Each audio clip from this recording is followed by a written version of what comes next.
Welcome to Vol Stars, where we talk everything markets and those who make them. Today's episode is brought to you by Grok. Are you tired of your AI chatbot not being racist, sexist, or predatory enough? Frustrated that ChatGPT won't make a video clip of Trump and Putin kissing in front of Melania? Desperately need to get Maduro into a bikini in his latest U.S. kidnapping photos? Did you forget that Meta even has a chatbot? Try Grok. And don't worry, the bikini feature doesn't work on kids. Wink. And also brought to you by Grokopedia. Now you can zazz up your favorite Wikipedia article with the perfect blend of racist and wearing a bikini. Try it now with George Washington's page. And I'm being told by my producer that I wasn't supposed to say that wink out loud. Try it today before it's taken down by law enforcement in 2032 after Trump's third term. Grok. What if Jeffrey Epstein was a chatbot? And finally, by GammaStrike.com, providing actual real-time data for every type of trader. You've tried the rest. Now try the best. GammaStrike.com. I almost made it through the intro without breaking up that time. All right, I'm Jay Fresh. I'm joined by our co-host, Gerke the Dork. Let's get into the market overview. Well, did you forget Meta had a chatbot? I mean, that killed me. The answer is almost certainly yes for most people. Yeah. Okay. Anyway, let's just move completely past that and talk about markets. So it's been a while. We had our holiday episode and then we took a break. So a lot's been going on though. What do we want to talk about first? We've got a list of 4 things, and the last one we'll probably save till last. Do we just want to get right into Maduro getting captured by the U.S.? I mean, we could save it for later, but it's going to be the whole thing. So, I'm ready to go now. I can do it after we talk about other significantly less important things. Well, sure. Let's get everybody back into macro. I think most people a lot of confusion last year around, the government shutdown and getting everything back fully running, getting like actual data. Everyone was kind of shocked when even, CPI came out and things were just assumed to be 0 that was missing. So I think everybody's still kind of confused on like, when is the data going to start becoming what we expect again? So what's coming up this week on data? It seems like a lot of labor data is happening. We got services PMI. We got JOLTS. Well, we always got JOLTS. We got productivity. I know you love productivity numbers. Yes. Who is it, ISM or S&P? Yes. I think it's ISM. Yeah, ISM services PMI. Ooh, that's my favorite one. Yeah, you love ISM. I just love ISM services prices because I think our government lies to us about inflation. We also have a conspiracy. Well, that's why the inflation report makes no sense. That's why I love the productivity numbers, because that's where the inflation's hiding. So, they're not even hiding the inflation anymore. They're simply just not printing values. Well, sure. Yeah. Yeah. They're all imputing. Inflation in the U.S. is basically used cars. So sure, yeah. on Friday, Friday's got a shit ton of stuff. Pay no attention to the fact that my coffee beans, I just went to the grocery store to restock on coffee beans after I got back in town, and they have gone up about 10% since the last time I was at this grocery store. Nice. Yeah. Yep. Yeah, I remember a year ago, I buy coffee in like 5-pound bags from because I order it online, so I get it roasted. Artisanally? Yes, of course. Yeah. You have them rowed across the ocean by a Peruvian man who then... No, I have them. Hold on. Do they market it like they market Papa John's pizza? Is it hand slap and roasted? They kind of do. But I vary my choice of my roastery choice. roaster choice. Usually I'll switch it up every couple of months. But I remember at the beginning of the pandemic, it was about $40 for a 5-pound bag, and now it is easily 120. Yeah, but how much of that was in the last year versus? I would say about $40 of it was in the last year. Ooh, all right. Yeah. Something's going on at the. Is this somewhat local, or are you like sourcing this from Nicaragua or something? Most of them are imported. Some of them from Southeast Asia, some from Africa, Yeah, but some where are from they South roasted? America. I roasted, I mean, all over the US. Okay. I just order from So different lots. this isn't like a this isn't a an obituary of roasters in like the New York City area or anything. No, this is actually New York City roasters are like $160, $170 for a 5-pound bag. So I just don't even bother with them anymore. That's crazy. Ooh. Yeah, because it's just nonsense at that point. I'm gonna have to start getting my coffee at Costco so I can get like a pound for $10, which is still absurd. A pound of coffee for $10. Yeah. I mean, Winco Foods still is doing coffee for I think right around $9 a pound, so it's okay. But yeah. No, getting your coffee from some like Rayleigh's is stupid because What is yeah. Winco? Is that like Winn-Dixie? It's an employee owned grocery chain on the West Okay, Coast. so not like Winn-Dixie. No, not like Winn-Dixie is like a Winn-Dixie. southern, like Piggly Wiggly kind of thing. I grew up Well, with Winn-Dixies. They still exist in some places, but a lot of them went under. Oh, well, these Wincos are doing just fine. In fact, I was won over by Winco during the pandemic when they were basically having you line up outside and do a huge queue, and they would just have you go in and shop, and then you'd leave, and then they'd let another person in, sort of thing. It was just So like a nightclub. Yeah, except I wish that was how they did it all the time, because the store was completely empty, and I could go and walk through the aisles and not have someone with their entire family of 12 people in one aisle, all crowded around a jar of pasta sauce, trying to figure out if it's the one the kids want. Things that make you lose your mind at grocery stores. Yeah. The figuring out what you want before, like not figuring out what you want before you go to the store drives me insane. Yeah. I Have a like list. I hate going to any store without an intentional purchase or list of purchases in mind, because I I don't know, I don't enjoy shopping. I don't enjoy looking. Like you look online, and then if you find something, you go buy it. The only exception is clothing Yeah, I'll give you that. If you're looking for, I or will say shoes. Yeah. clothing still fucking sucks to buy online. Yeah. Yeah. You don't know if it's an American large or like some other country large, and so it's not going to But also fit. just like the shit online, it's impossible to differentiate. You got to feel it. You got to try it on. You got to, yeah. Anyway, we've gone quite far off the beaten path. Is clothing or anything, is that going to show up in any of the data this week? I don't think so. Let's see. No, but you know what is? We have on Friday, by the way, is just a massive pile of shit coming out in the morning. Got housing, you got non-farm payrolls, unemployment rate. We could talk about that. Average hourly earnings, yeah, just housing, employment stuff. There's a whole bunch of employment stuff just happening this week, actually. Then I have consumer sentiment, and then Kashkari's going to give a little talky talk. And then 5-year inflation expectations, which we all know is your favorite Ooh, thing because that boy. means Yeah. inflation.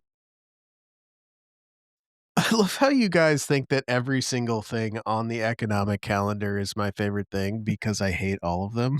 Well, no, I know the inflation expectations one is your favorite because people put way too much emphasis on it. So Yeah, well, they have to because it is the fudge factor, right? I mean, inflation expectations, not that anybody asked for this history lesson, but inflation expectations literally came out of the failure of the Phillips curve, which is the defining theory that has set federal monetary policy across the globe. It failed spectacularly and continues to do so. And so they needed to add fudge factors. And one of them was, oh, well, it depends on how much people expect future inflation to take off or not. That's why it failed now, because expectations for later were different. And so they've added this fudge factor, and now they all track it and follow it like it matters. But guess what? The American, at least in the US, I can't speak for the rest of the world, but the American consumer will spend 95% of their free income no matter fucking what. So I don't understand why the inflation expectation matters, because they're going to spend it regardless. Yeah. Anyway. Well, I mean, it's part of the data. That's all happening next week. There's more stuff too. There's bill auctions, mortgage rate data, just more jobs data. Dude, there's just so much jobs data. It's kind of crazy. Yeah, Some oil I'm stuff. actually pretty interested in the quarter over quarter prelim data on Thursday, like the non-farm productivity, unit labor costs. I really just I know people focus a lot on jobless claims and stuff, and everyone's waiting for that to like turn up. And I think the last print it was cool. I really just think that it's not really gonna ever show us exactly what we want, because the claims system as a whole has changed so dramatically over the past 5 years that trying to draw trends from it is not very useful. I think also like the drip is so slow that like people are falling out of the jobless pipeline, like the data pipeline, as new people are coming in. And so you can see this longer term slow weakness that accumulates without these numbers actually ticking up, because you're emptying the employed population pipeline at a steady rate through this jobless claims data. And so the job market continues to deteriorate at a constant rate while these numbers never show any accumulation or change over time, because it's a constant rate of deterioration. Does that make sense? Yeah. So like by the time you get like people that have been like long-term unemployed, like their benefits roll off, and then I don't know, I'm assuming they're just counted as like not looking, even though they've just kind of given up but would love a job, right? And so then they just fall into the portion of folks who are unemployed but not looking. So like the U6 or U7 unemployment, which in but at that point you might as well just look at the employment to population ratio, which is what I look at, which has been dog I shit think we since call them 2023. I think we call them NEETs, NEET, not employed or in education or in training. Okay, cool. I think just look at the employment to That's population neat, ratio. Dork. It's been going down since 2023. I think that perfectly encapsulates all the dynamics that I just described of the slow bleed. And Well, why are you try to going to say- these base assumptions here, JFresh? These very simple, fundamental concepts like how many employed people are there per capita. That is just ridiculous. We need all of these fudge factors and all of this extra elaboration on everything in order to actually know what's going on with the economy. Because every time you add an additional layer to the data, you're adding an additional source of uncertainty. And so that's why I always, if you can glean information, or you can glean some trend or some observation of value from data in its least manipulated state, that is always the ideal, because it has the lowest uncertainty. Every time you do an operation to a data set, you increase its uncertainty, because every operation has assumptions built into it. I mean, They don't this even is- know this their is like- uncertainty in these too.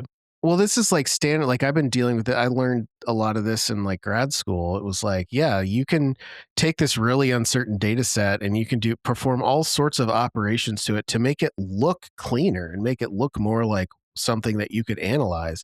But you haven't actually decreased the uncertainty, you've increased it. And so you have to be really careful about, yes, the data set might look tame and it might look stable and it might look orderly, but that doesn't mean it's certain. It could be all bias introduced by assumptions of your modifications to the data. So I always look at the most unprocessed data has to match the conclusions of the processed data. And if they don't match, then the processed data is making a mistake somewhere. And that's what's happening in unemployment, right? I mean, your employment to population ratio is going to shit for the last almost 3 years now. Not consistent with this, low unemployment regime. Oh yeah. No, I like that. Yeah. That is interesting too. And when you do start like muddling together all these things too, the ability to propagate that uncertainty becomes extremely difficult as well. So you don't even really know how uncertain you're being. This is another reason why, coming back to this productivity number that is gonna show up on Thursday. I mean, this is one of the reasons why I hate anything to do with trying to measure productivity, trying to assess what is the real versus nominal.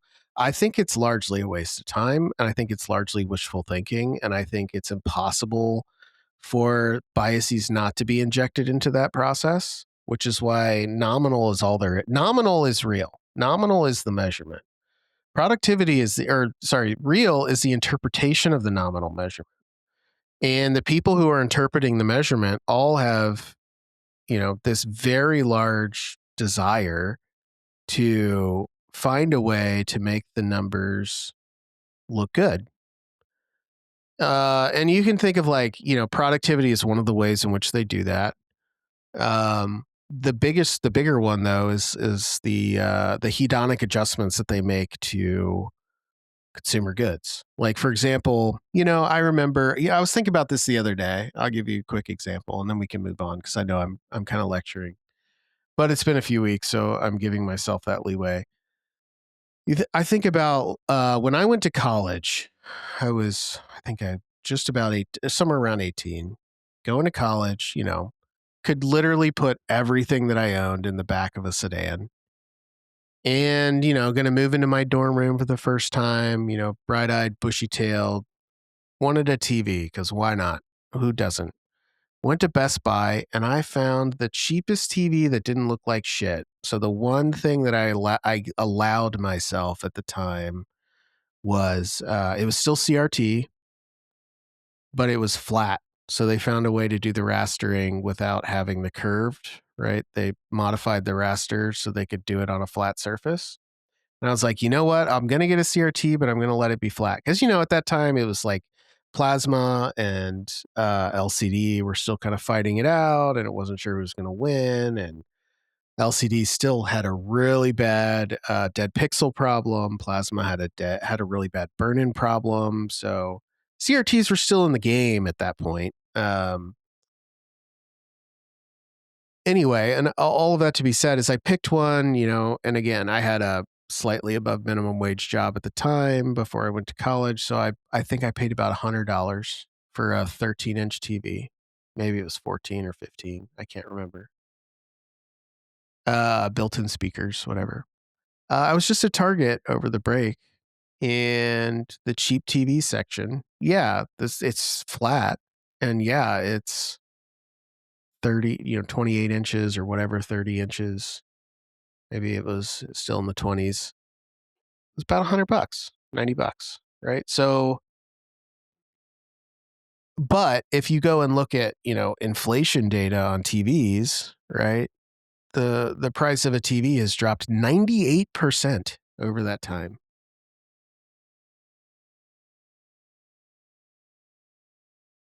I don't see how. I can't get a TV for less than 80, $90 back then or now. I mean, even if you count in dollar devaluation, it wouldn't be 90%. No. Right. So you could add in the debasement, sure. Let's call it between that period of time, maybe 50%. It's gone up, was 100. But JFresh, you got to remember now, the thing is that they have HDMI plugs now instead of RCA. They're so much nicer. Who cares? Yeah. Right? Makes no difference to me. When I think back, like when I was a kid sitting on my dad's lap watching Star Trek on a 13-inch TV halfway across the room, did I feel like my life was shit, and if it wasn't 80 inches, I couldn't enjoy it. No, I wouldn't change anything about it. I don't give a shit at all that it was 13 inches back then, right? It doesn't actually change anybody's life, but it allows people to say that inflation is lower than it really is. Yeah. Anyway, okay, soapbox over.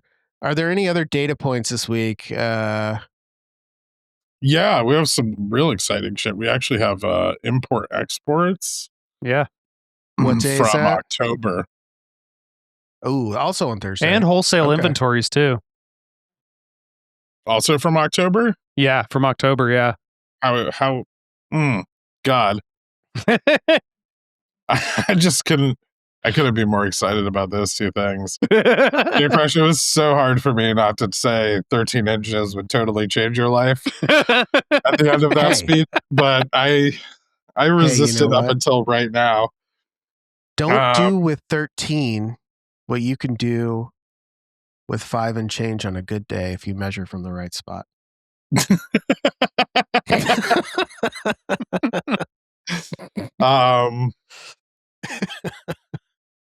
No, yeah, I mean Wednesday's very heavily loaded. I think EU inflation matters.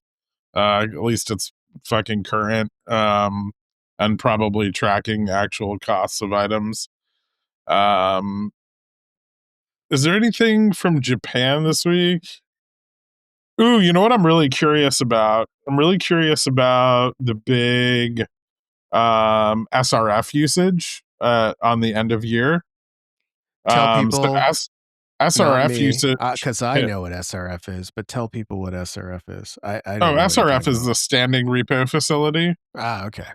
Too many acronyms. And usage on the 31st hit 74.6 billion. And so something got, obviously real tight that day. I know the SOFR IORB spread blew out to like 22 points.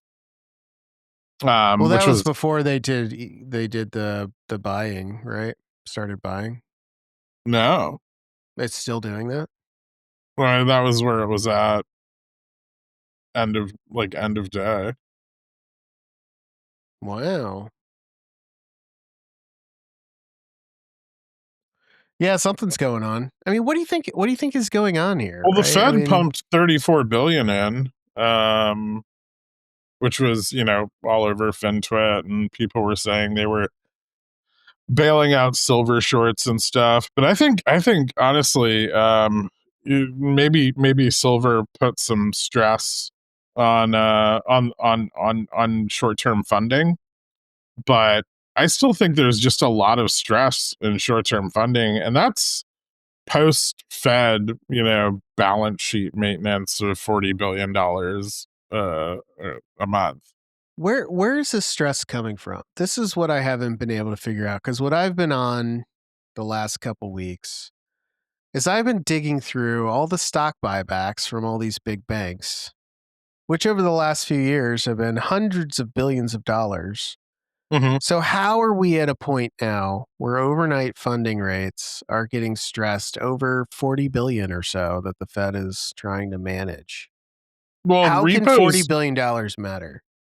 Well, repo's drained, right? So the overnight repo is basically, it's down to like 7 participants. It barely but has reserves are still quote unquote ample, and it's not No, reserves are not ample. Reserves were ample 6 months ago. Well, I did say quote unquote.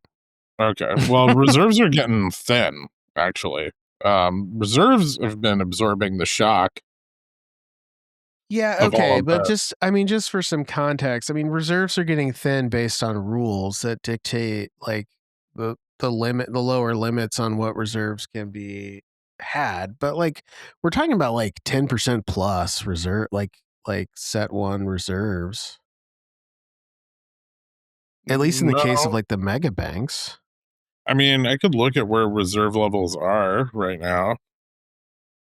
I don't know. I mean, my my engineering and data brain looks at the GSIB reserves over time, or at least the Fed bank, like participating bank reserves over time, just sees roughly flat. I recognize there's a lot of noise in the data.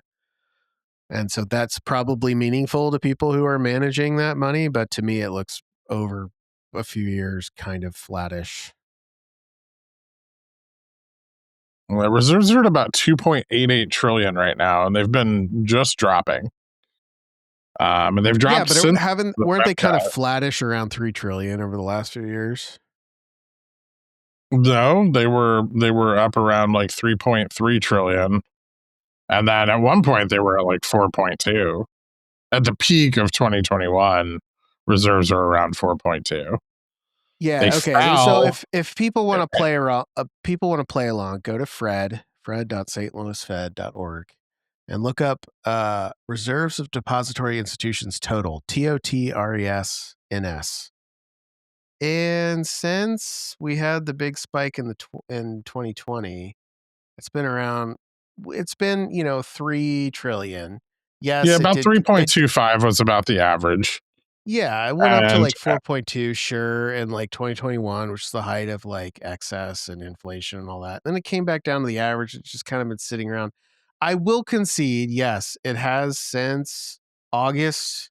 It went from pretty much straight down from 3.28 trillion down to 2.88 trillion. So almost $400 billion in a few months, and it is very directional. So I will note that that is notable. I mean, the closest thing that I see happening in the past is from March 2022 to like June 2022, which was actually a little larger, but not that much.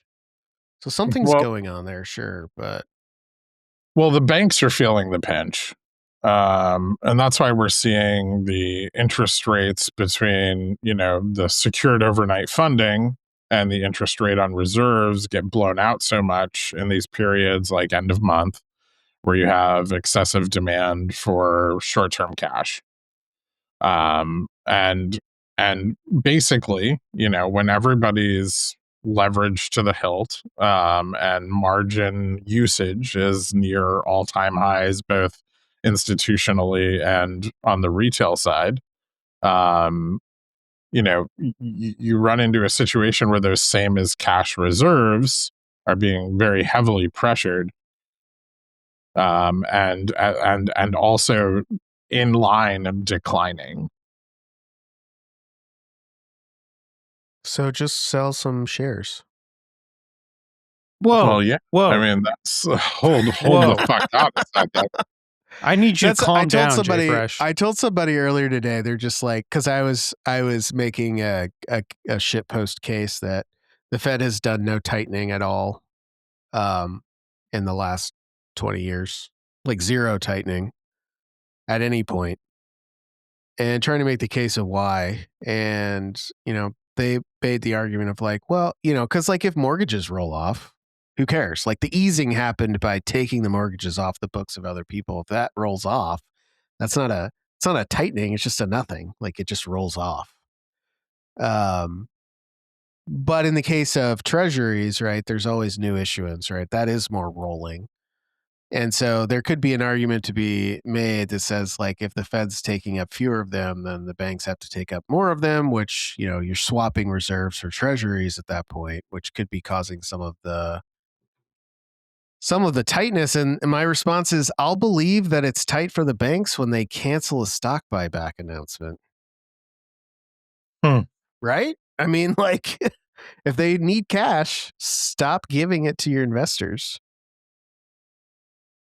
No, that's terrible. It's a terrible idea. It's So awful. is it really tight at all? If we're not, I mean, I don't think, unless JP Morgan comes out and makes a material claim that says our 50 billion standing buyback order for this quarter is not going to be close to fulfilled. Well, don't forget that a lot of that near term funding, and cheap debt are used for capex and buybacks. they're not just, sitting around with that money on hand. I mean, it's used for payrolls and things like that too, and this can increase operational costs pretty dramatically. I mean, if you get a 22-point increase in operational costs just across the board every Friday of a quarter, that's fairly significant. So then I think the follow-up question probably for people listening is, okay, it seems like we have reached yet another point of potential tightness somewhere Well, this was in the this system. How is the Fed going to completely ease that tightness and well, prevent this was the anything fun from part, happening? right? This was step 2 of what I talked about like a month ago, is that the Fed takes an action, which they did, to control the tightness on the front end. They've done multiple 30 plus trillion-dollar liquidity deposits in an Yep. emergency scenario at this point. And they have also promised to roll over $40 billion a month into short-term treasuries. And yet, spreads are still getting blown out. Now I would say that the Fed has done what the Fed can do within their scope to get a handle on this. And it appears, now this is year end and a little bit more dramatic, and I'll obviously be watching like the next end of month and the end of month after that. But it does appear that there the effect is not substantial. And if that's the case, then you start to get like more persistent and serious dislocations in short-term funding lead to conditions like LIBOR OIS in 2008. So right now, bank CDS are fairly stable, but the Fed really didn't start QE. They still haven't given the banks what they need to ease the pressure off those reserves, which is full scale QE. It's still just balance sheet management. It's more, and it's on the front end where the liquidity is kind of thin, but um, the spread there is telling us these reserves are not ample. Like, we don't actually need anybody from the Fed to say anything. So The spread on that is telling us there is a problem with these reserves. I'm gonna try to dig a little deeper here with the expectation that we might not have the answer, but I'm gonna see if we do. What is causing this tightness for the banks? Because to me, if this would be an unexpected event, unless we're in full moral hazard mode where they just expect they can do whatever they want, and the Fed will just handle everything on the other end. I'm still under the assumption that something has gone, something has happened that the banks did not expect, that has put them in this situation of tightness. What was that thing? So that's speculative a bit, but I think the sky high rates we've seen in Mag 7 CDS and hyperscaler CDS are indicating obviously a lot of demand in that market. We're seeing money pull back out of money markets where we had all of that short-term liquidity packed in and nice and safe and just rolling over. And huge money market flows between 2022 and 2024. Just, I mean, on the scale of nothing anybody had ever seen before. I think hitting like 7.9 trillion in money markets. That's flowing back out, and now we have all these hyperscalers issuing debt. They're willing to pay a higher premium on that debt. People are hedging, buying that debt. Do you want to let me try to simplify this? Would you want the federal government to give you 3.8% for 5 years, or No. would you rather have Apple give you 5% for 5 Yeah. years? Yeah. I want I mean, that. there's no question who has the better balance sheet out of those two. And the better rate. So It's actually why are we still 4.7%, but yes. And so okay. I think that demand is coming at a time when bank reserves aren't being appropriately supported by the Fed, and it's thinning out demand on the front end of the curve. And if that starts to become dislocated, then we start to get this really bad short-term cash pricing. So why not just let rates rise? Which I mean, I'm if pretty sure, well, we just invaded like another country to keep that from happening. here's the issue, right? If Apple has a better balance sheet, but they're still offering 5%, then that means that the solution is that the U.S. needs to just raise their rate, right? They're not offering a competitive rate on the market. They're not. Yeah. No, they're not. It's garbage. What they do have though is they do have buyers of last resort. So they don't maybe care if they can, as long as they can continue to offload that debt onto prime dealers, it's fine. But when prime dealers' reserves are no longer ample, they can't absorb that. Okay, And so therein lies if the I'm issue. going back, to the balance sheets of these different banks, and I'm looking at the largest thing that's been growing on their balance sheet over time in terms of loans or credit is to non-bank financial institutions, right? Private credit. Mhm. And they're not originating mortgages. They're not originating credit for consumers. They're not originating hardly anything. They're just originating debt to non-bank financial institutions, which are then the ones that are going and doing these deals with hyperscalers and things like that. Are we just in the dark? I mean, we've had some evidence of other non-bank financial institution balance sheet stuff start to blow up on people with like the used Uh, car kind of yeah, folks. There's the like three of them. three auto lenders. Yep. With some banks saying like this is fraud on a scale we've never seen before and trying to initiate, lawsuits. Is it all connected? I think so. And Yeah. it's all buried in this non-bank financial institution number that nobody really has a lot of color on except for the Fed, I guess, and other regulators. Yeah. I mean, it makes sense, right? Because there was what was there was the dude who was on the one show did a really good explanation of the balance sheet fuckery that these GSIBs are doing to make sure that everything looks good. God, what was that? Was it Monetary Matters and the guy was I believe it was Monetary Matters, and I believe the guy was it was Bank Reg Data, Bill Moreland. I believe that's the guy. Yeah. I hate shilling other people's programs. Jack Farley, Monetary Matters. They do a good job. I hate the last few episodes he's done with a passion, but he does a good job. Not a plug, but that's where we're talking about. Yeah, but I did enjoy that discussion of how it does become clear that to control the delinquency rates and things on stuff, you can see that a lot of it has been transitioning over to private credit. Now there is the uncertainty of like how bad it really is.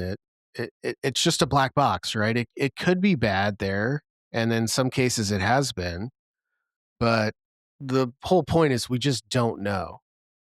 And Yeah. I'm always skeptical of like whenever I did get into a discussion a while back with some folks who came up with some more vanilla reasons why banks might be doing this. Like there just might be a structural reason why these third parties are better set up to provide, these deals to people than for banks to do it directly. Like if you think about like a car loan, right? A lot of people will go into a dealership and they'll negotiate the loan directly with the dealership who's a non-bank who owns a non-bank financial entity that then is an intermediary between an actual bank and that person, right? And so you could just make an argument that, well, we're in an environment where those people are just, these third party intermediaries are just closer to the customer, so they're better able to provide these credit terms for people and better able to assess the credit worthiness of it. But we're finding out that that is sometimes the case and sometimes not the case, right? That can be abused because it's in the dark. And I don't know. It feels like the story right now is things could be bad, things could be not so bad, but we just don't know because it's all been crammed into this dark hole. And it's really suspicious that it all got crammed into the dark hole. But we also do know Well, because if you make me look dumb, I'm going to quit right now. well, no, I mean that's the thing is the spread there is telling us that there's a problem. There's a problem, and the Fed, despite their efforts, has not fixed it. It's in fact worse than it was last month. Yeah, not yet. I agree. I would like to see how it settles in this month, like New Year. I don't know what Yeah, I don't know end what of kind of year frictions obviously exist. can have some built-in I dislocations. don't Like believe in seasonality in the stock market, but I believe that there could be some seasonality in bank management. there's just end of month window dressing and 60-40 fund reallocation, and I mean even like in Pickles Picks last week, I did the math to figure out how much like selling we were going to see on the end of month, and it was like 78. I think it came out to like 78 to 122 billion from like equity to bond conversion that needed to occur, and that's what we got end of month, right? We got a bunch of selling, and bond yields went down, and like we sold off all day, and then it was over. But I mean that is just a real market effect. You can go look up, all of what the pension funds are sitting on, and the 60-40 funds, and you can make a pretty, I mean, with public information, you can make a pretty general assumption of how much selling we're going to see on the end of the month, or how much buying. Okay. I want to give you guys a chance to say the last word on this topic before we hit the rest of the topics in market overview and move on because we've been going for a while. So it seems like we've got a lot of interesting data. We've talked a lot about data, a lot of interesting data coming up this week. In addition to that economic data, it's also worthwhile to look at bank stress over the next month or so. Anything else there in terms of data? I mean, I would tell people to keep an eye on RRP balance, see if SRF usage cools, What are you looking and for on RRP? see if it goes up. Why? What would that mean? Hmm. It would mean that holding the money in overnight repo is becoming more favorable to than using the just gaining the balance on reserves or using the standing repo facility, which would be kind of a shift back to the Fed flat hiking dynamic. Yeah. I think if we see that, it may in fact be more indicative of banks just actually getting some money back in their pockets, and not being so thinly spread on short-term funding. Because right now on RRP is almost empty, Yeah. has Yep. been for some time. So I think that would be some indication that things might be easing a little bit, or it's an indication that we're seeing inflation go up again, and at a rate that implies that the Fed has overcut. The other thing, ETF NAV discounts, especially like LQD and HYG. What are those? Uh, LQD is the what's the name I'm of it? assuming that stands for That's liquid. AAA bond ETF, right? And then Yeah, it's HYG is the the high yield one. Yeah, it's the investment grade corporate bond ETF and the high yield, Junk. junk bond ETF. Basically, well, it's not junk, but it's high yield corporate debt. If those are trading at start trading at like a fairly significant discount to NAV, that can mean that liquidity problems are a little bit more widespread, and that some of the risk in that short term funding is starting to compound. That's what I'd keep an eye on. That's a good call out. I will keep an eye on that. What about rates? Do we want to say anything about rates? I mean, Japan rates are going up. U.S. rates are at least holding steady. Certainly not dropping with the Fed cuts. Anything to say about rates now, or is it more of a wait and see kind of thing? I feel like it's just wait and see. I mean, we'll have a shit ton more data at the end of this week, so just have to kind of see what that shakes out like. I mean, I think we even have some. We do have some Japan data too. So, yep, lots of Japan data actually. Do we want to talk about oil now, or do we want to wait until the question and answer section when we? I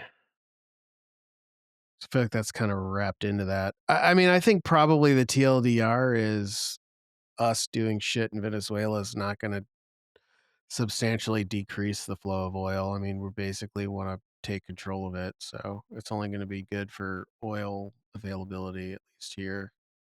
maybe.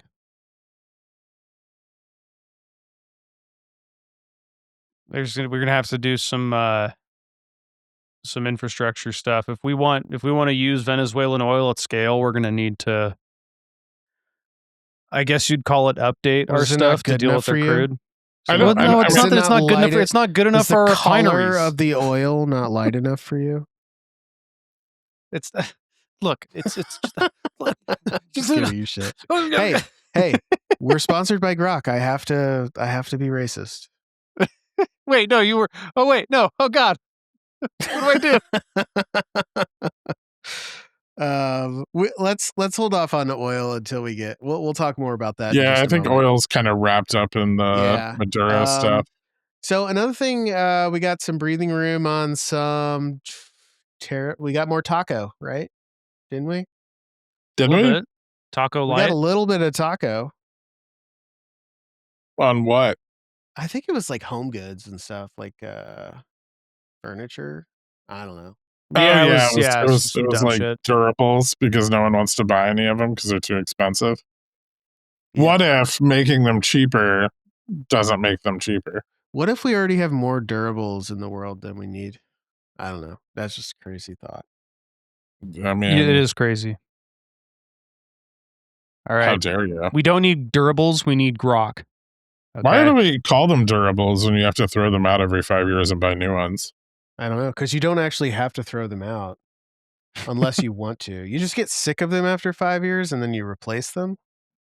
Well, especially new stuff. I mean, what about you're forgetting planned obsolescence? Yeah, I was about to say, if they're software based and on the internet, then they're going to be made shitty. I know nobody's dovetailing shit anymore, but who's planning obsolescence in furniture? Let me tell you something. When you build an entire piece of furniture out of sawdust and a epoxy resin that degrades after 5 years, furniture builders. Wait, is the 20-year warranty on my mattress by state law? No, what's I forget the original like memory foam mattress, people. Is it just memory foam? I can't remember. Tempur-Pedic? Tempur-Pedic, yeah. Mine seems to be kind of deflating because I'm a fat piece of shit. I feel like it doesn't support me the way it used to.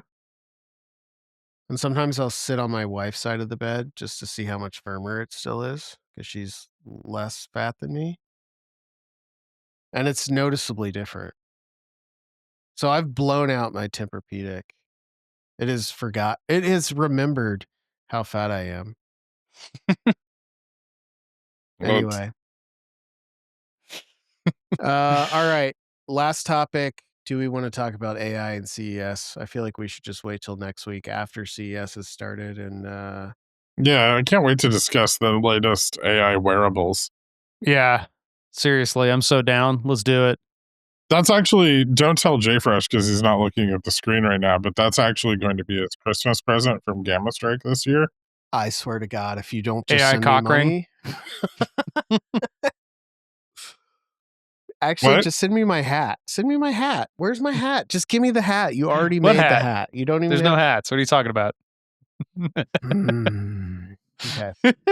Yeah, I I want my mean, fucking hat too. CES is sort of like a decaying shell of what it once was. I don't know. Everyone just shows up and just shows their dog shit idea, and it's going to be filled with AI stuff, and none of it's going to make sense, and it's going to be fun. But I don't think it's going to be that meaningful in terms of, is something going to come out of it that's going to like re-energize the AI narrative? Absolutely not. Are we going to get more AI dildos? Probably. I'm down. Okay. All right. AI dildo for Dork. Let's get that on the list. I was thinking AI cock ring, but I'll take AI dildo. Well, why not both? Why would a Coordinator- cock ring need AI? Why wouldn't it? What's Yeah. the AI gonna do? Just compliment you? It's Yeah. like, oh, you're feeling thick today. Yeah. It's gonna your no, girth. it's gonna match the Spotify playlist that you're playing Mm. with the motion of the ocean, and it's gonna blend those two things together, and it's gonna synchronize, and it's synergy. Well, Synergy. my final word on that is I mostly Hold listen on, to System of a Down. Before anybody even tries to do this with like a cock ring and Raspberry Pi, I want to say, do not attach a chat bot to anything that can constrict the blood flow to your penis. Okay. I'm gonna ignore that advice. I think that's wrong. Okay. All right. Oh yeah, I'm that's right. gonna- The smart rings. I forgot. People got their smart rings stuck on their fingers because the battery swelled. Forgot about that. Oh God. Yeah. Yeah, I'm it was a going thing. to. I'm gonna say there's nothing worth discussing in terms of earnings. Do you agree with that? Is there anything on that list? Jeffries? Well, who cares? Yeah, I don't care about them either. There's nothing Yeah, I really mean, good look, there. at this It's point, no. nothing. There's What is nothing- cool about earnings is we're going into the blackout period where the Clearly. buyback flows no longer push our market up. We'll see. All right. Well, Ron, play your shit. Get it over with. Do options God damn Greeks it. just Forget sound we have like to fucking do Greek this. to you? Fucking listen to this shit. Check we out our just- free learning materials at app.gammastrike.com/docs to get a better understanding of how to understand market maker behavior. God, that was awful. Jesus Christ. All right. Dork, do you want to take over the MC and get us through questions and stupid bets? Yeah, let me just recover from that root canal that was having to listen to a fucking commercial. Speaking of root canal, I'm pretty sure my dad doesn't listen to this because it's terrible, and why would he? But he just cut a tooth at 70 years old. One of his wisdom teeth breached the gum line, and he's going to have to Wow. get it removed because it also contains the first cavity he's ever gotten in his life. Wow. Good for him. Yeah. Plot twist, he doesn't So- even brush his teeth. Root Was canal. that because his gums got thinner or because the tooth pushed out? You know what? I didn't ask. Yeah. I So don't know anyways, that let's he get to would even know the questions. answer. That's a good. I feel like it was a very good question. That was actually a good question. I'll have to ask him. We'll follow up next week. Yeah. Well, okay. Producer Ron, you're a dick. Also, take note. Okay, let's go Agreed. to some questions. Solo in the Discord. He's got a good question. Why do people care about financial plumbing? What does it reveal about big crash events? And does it have any effect on the equity markets? Well, it has a lot of effect, actually. Financial plumbing, like the short-term financing shit we're talking about, is huge for the markets, especially equity markets. I mean, how many people a day do you think go, hey, I need you to lend me some cash. I just need it for today in the markets? A lot of them. It's a lot. So I have a terrible analogy, but it just popped into my head, and I'm gonna I'm going to play with it a little bit if you'll allow me. You have to say yes, Stork. Yes. I need consent to enter your home. Okay. God damn it. So it's kind of like a roller skating rink, right? The financial plumbing is the rink shape and all of the paint on the floor. I hate this already. Yeah, I didn't say it was going to be good. And what that plumbing allows is for the system to dictate which direction the flow of traffic is going to go, right? Everybody can immediately see, okay, well, you have to go around in a circle, and the first person gets on and goes around in a circle, and then everybody else who gets on sees the circle going, and they join the circle in the way that it's going. So the financial plumbing dictates the way in which flows can occur in the market. And it also dictates the limitations. So it will be very difficult if you needed to have everybody on the skating rink to switch directions and go the other way. Very difficult to make that happen quickly, right? Or if you need everybody to just, skate back and forth from left or right, while you've already set up the rules so that everybody goes in a circle.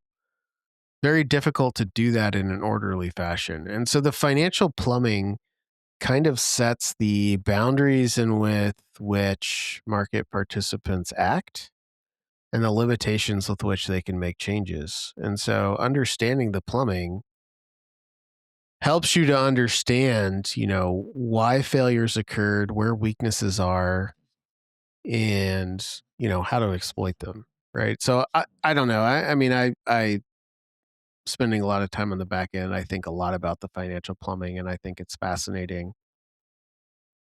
So less of an effect now that we do T+1 with stocks as well, but like T+2 was a pretty big deal for a long time in terms of settlement, right? So you trade a stock and it takes 2 days to settle, and those settlements can pile up in a pipeline, and if they don't settle after enough period of time, you get exposed for that, and that is a signal.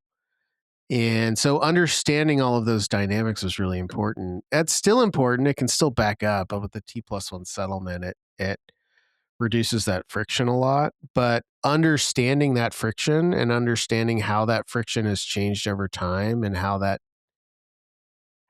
changed the dynamics of what occurred in the market is really important. Yeah, no, I mean, to for an analogy, right? If you want, like, let's just talk about 2008 because it's fun, right?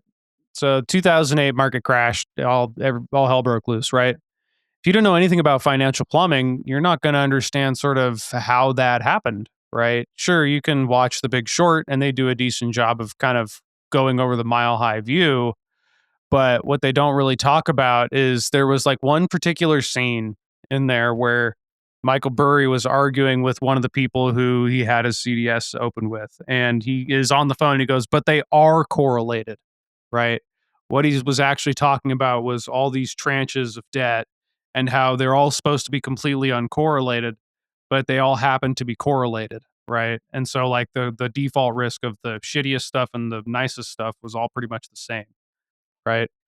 And like, so understanding kind of how debt is packaged up and sold between entities and all those things, it kind of does give you a good idea because the equity market itself, if you think about the equity market, it's a lot more kind of like the cladding over the actual gigantic monster that is the financial market, right? So understanding how that giant monster actually moves, like Jay Fresh was saying, is pretty important because the equity market is just, yeah, like it's just a razor thin veil of the actual stuff going on. That's why it always prices in optimism, even when, there's a lot of sentiment that things really aren't that great. It's just easy to do because there's so much other money flowing around. So yeah, and like in 2008, even though back in 2006 and 2007, there were some signs that shit was going down and there was a lot of risk in the mortgage market, equity market still went up. It wasn't until things actually froze up that the market actually took a dive. It wasn't until there was not ample access to credit, right? Because every day someone's going, I need some cash. I just need a loan really quick to do this thing. It's kind of like when you use margin to buy stocks. It's kind of like the same thing. Not really, but sort of. Or kind of like all of the No, commercial real estate it literally asking is for like loan when you use margin modifications. to buy stocks. I guess so. Oh my God. All right. I'm gonna try to use a different analogy and not make JFresh look stupid because he's threatened to quit if I do. No, you have to. There has to be roller skates, or I quit. Okay. Shit. I was not prepared to use roller skates Imagine you're again. trading margin while sitting at your desk wearing roller skates. Yeah. So imagine a city that has a pair of roller skates in it. And when you look at equity prices, it's kind of like looking at like the skyline of Chicago or New York or something like that. Like you see all these buildings and they're beautiful and they're fully functional. And you know, the plumbing, is literally that. It's the infrastructure that makes that city tick. It's, when someone turns on a tap, clean water comes out and hospitals function and streets are cleaned and cars are washed and babies are changed and everything's fine, right? But you whoa. Don't get Grok all hot and heavy. He's listening right now. you get a pumping station that fails or a water main breaks, and all of a sudden you don't just have a little bit of inconvenience.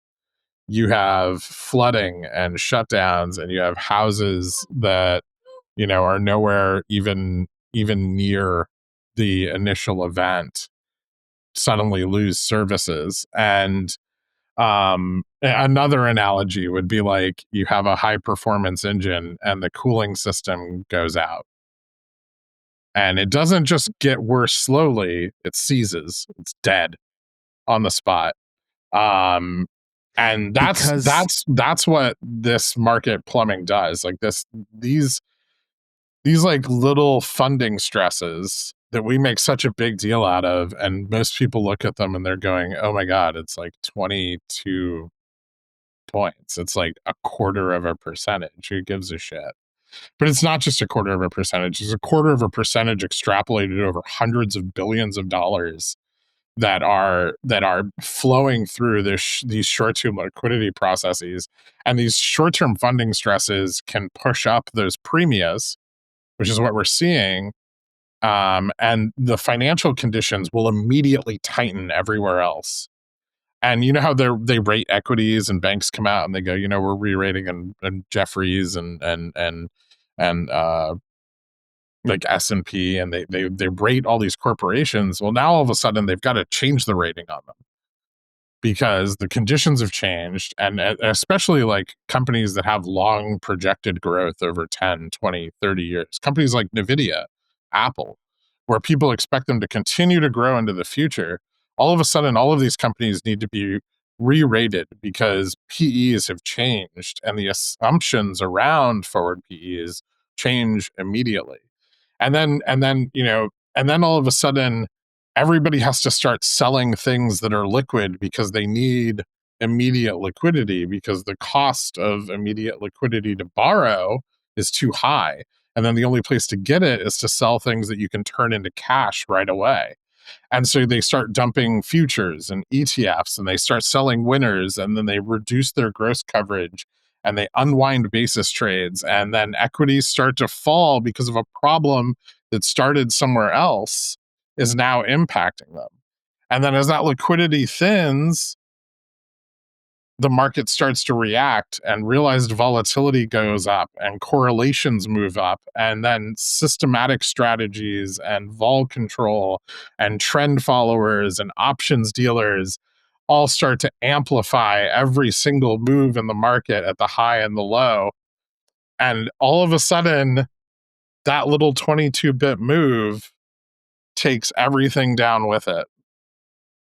And so it's extremely important, because this is the basis of where all cash originates. This is how all margin flows cleanly, how your options settle and transfer into your account at the end of the day, how your payments from your money markets come in Or at a your job. fashion, or your job. Yeah. Yeah. These are the pipes through which all collateral and funding passes, and if they are blocked in any way, everything backs up. It's kind of, yeah, it's like, so with the coolant system, right? It's like there's a pinhole leak in a coolant line, right? On a high performance engine, you're not really going to notice right away. You're going to maybe see the engine temp go up a little bit, but then eventually, yeah, it just becomes a catastrophic issue, right? Once it passes some certain threshold. Or everybody's going around in the same direction on the roller rink. God damn it. Shut the fuck up about your goddamn roller rink. Hold on. God, stop trying to make it work. And then one person who's at the front of the line starts to trip up a little bit and starts to lose their balance a little bit. Everyone's just like, if this person falls, we're all screwed. We're all going to fall over this person. It is a crowded roller rink. It's a situation. I remember somebody told me this once. Nailed it's a it. situation where everyone sees it go 0 to 1, but every time it happens, it goes 1 to 100 immediately. And so we're watching the 0 to 1. That's important. Because when you hit 1, then everything goes to 100. There's nothing in between. So it's that pinhole leak to immediate catastrophic failure. And there's no time in between those two. And so all you can do is watch the 0 to 1 and see how close to 1 you get. Yeah. I mean, that's pretty bad. So yeah, it's very important to watch this stuff. Spicy, passionate Girk is best Girk. It's always great when he shows up and that was beautiful. Oh yeah, for sure. I had to force myself not to interrupt because I do that a lot, but I was like, man, this is good. I'm just going to let it go.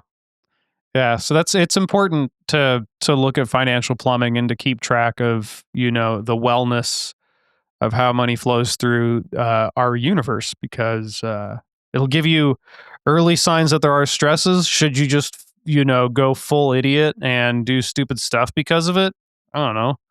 But definitely something to be aware of, right? And no, but you could own a few more bonds maybe because it's a little elevated, or you could, pull some equities back to cash. And if more people understood just a little, a lot of damage would be prevented.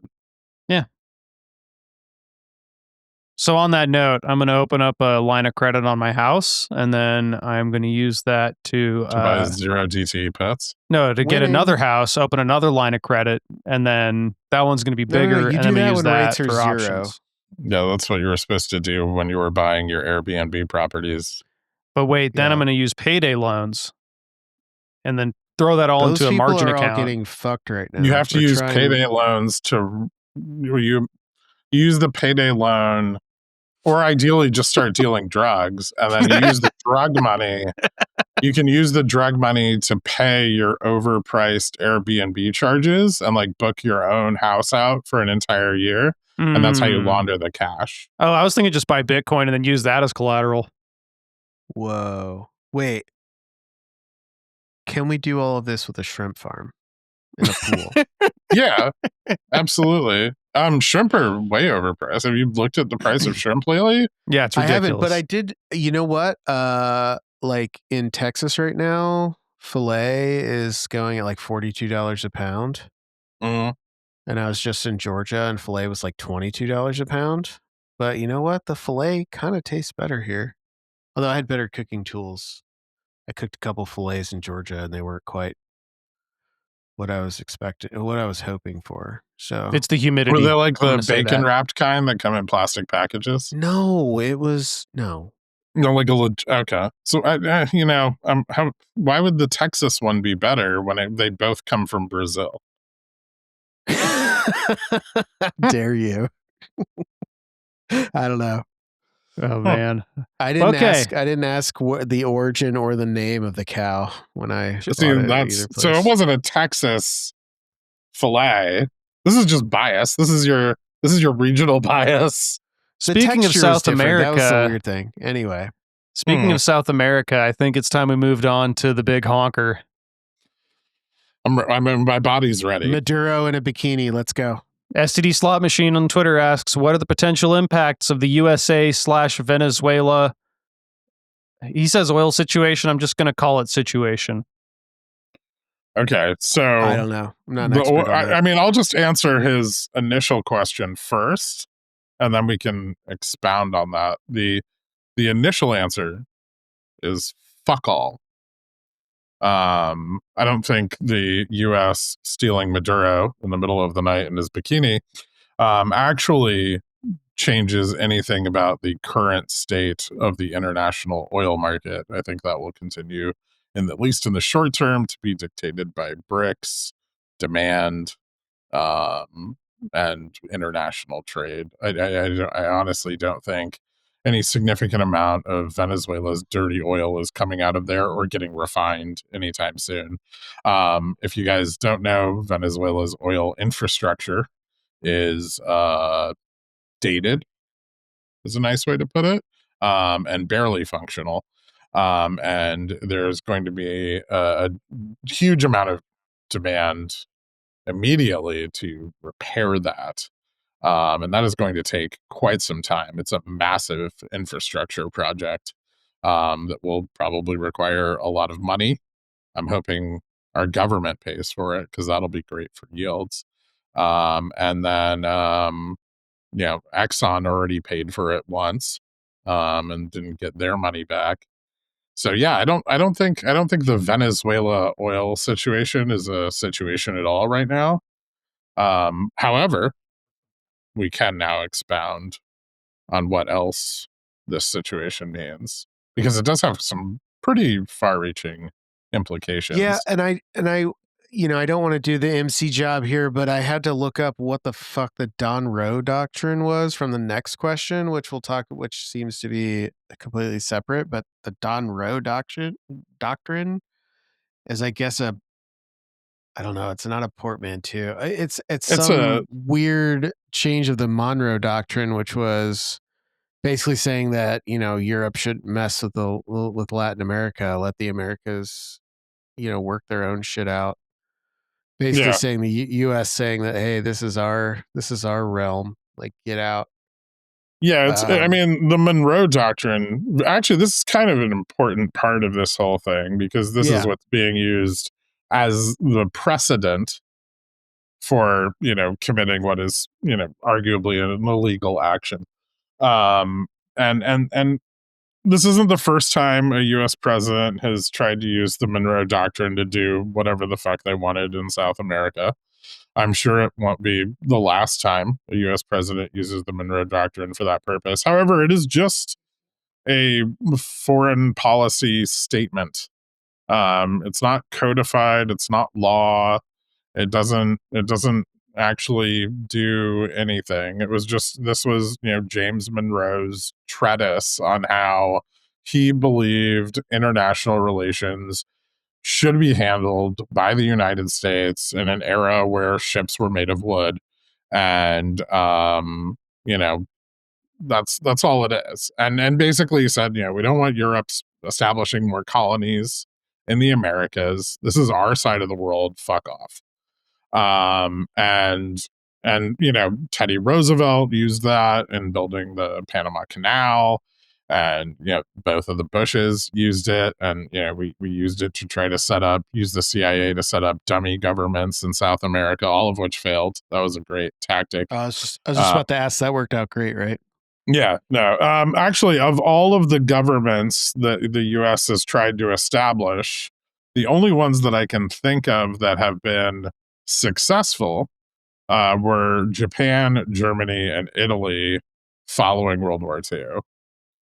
And Italy's questionable. But Japan and Germany did quite well. After that, our attempts in Korea, Vietnam, and in like 13 different countries in South America, Afghanistan, Iraq, have all failed horribly. What about and many Libya? times the current, that failed too. Did it? No, that seemed. Well, when we took out Gaddafi, that seemed like, I don't know. I Was actually that, don't even know what's. was that a good thing? How'd that I work guess I out? don't know. I actually don't know anything about what's going on in Libya today. So maybe No one does. You know why? Because there's really nothing going on in Libya. It's just, I think it it's just like a. succeeded in I don't think about it anymore. Well, that's nice. Were you thinking about Libya a lot before we killed Gaddafi? No, just while we were. Oh, just like when it was being reported. Yeah, it was the most important thing in the entire world. And then I just never thought about it again. So is that going to be with Venezuela? Is anybody going to be talking about Venezuela in 3 weeks? Or are we all going to forget? It's like Well, I don't want to go there. Might I actually guess, get I mean, it canceled, but- depends. Now, obviously, you know, Maduro's not a good guy. Everyone He's a knows piece of this. shit. Yeah. Yeah, he's a piece of shit. Yeah. I don't think you know, arguably illegally in power, denied fair elections, and just stayed in office. You know, he lost an election. He was like, "Well, I'm just gonna stay here. Fuck you guys." Yeah. Just kind of all around asshole. Yeah. Yeah, pretty much. And but still the leader of a foreign country. Yeah, I mean, it sets a That weird we precedent for us to just be that like, we hey, let's take an asshole out of this country because he's an asshole when that our we country is just currently being run by assholes. went and we snatched him. And that's, you know, yeah, that's got a lot of geopolitical